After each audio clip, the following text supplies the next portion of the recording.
oblíbených barevných kombinacích. Domácí Espanyol v modrobílém a Real Madrid, jak už přezdívka Bílý balet naznačuje, dnes v bílých dresech. Cítili, že na postu obou dvou krajních obránců Los Blancos trochu hned na začátku zápasu tempo hry rozkoušené. Arda Güler dal si těžký míč.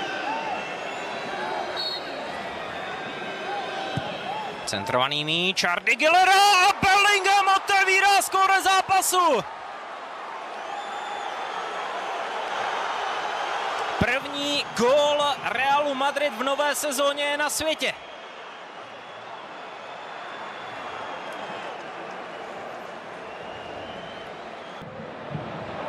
Ve zbytku sezóny to spíš byl hodně nečekaný. Rychle se Španělů míč. Vypadalo to, že vrátí, jenže Denzel Dumfries předvedl úspěšný defenzivní zákrok a Arda Güler se řítí dopředu. Matador.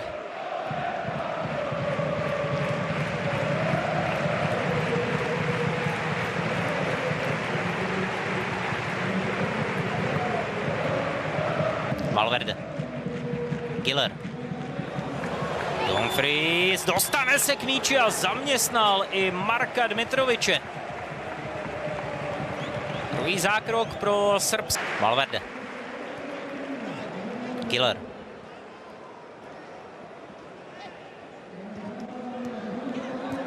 Potleskem památku věčného kapitána Espanyolu Daniho Jarqueho.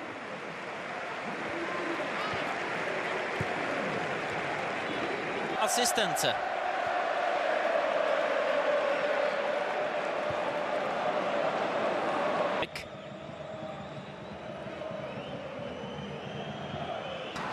Přerušený Fede Valverdem, který dává Gülerovi. A tohle vypadalo na jesličky, kterými Güler trošičku potupil Rogera Hinocha. Je to tak. Nejvyšší soutěži. Ale pojďme s Realem směrem dopředu. Alvaro Carreras doplňuje pěknou kombinaci. Güler. Balón za obranu, Mbappé se k němu dere. No to, že si pomohl rukama. Nakonec by měl odkopávat od své branky Marko Dmitr.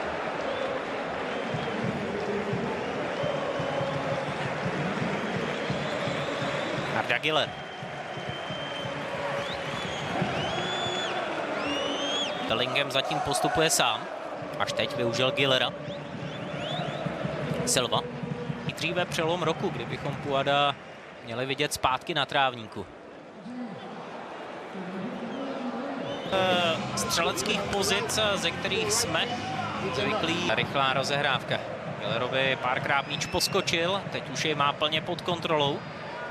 A to už proti sobě má obránce. I tak odcentroval. A Dmitrovič s dalším zákrokem z výrazných postav v historii Španělů. Dumfries, ale zdání klame. Dumfries pouze čekal, kdy čistě Anglič. Güler.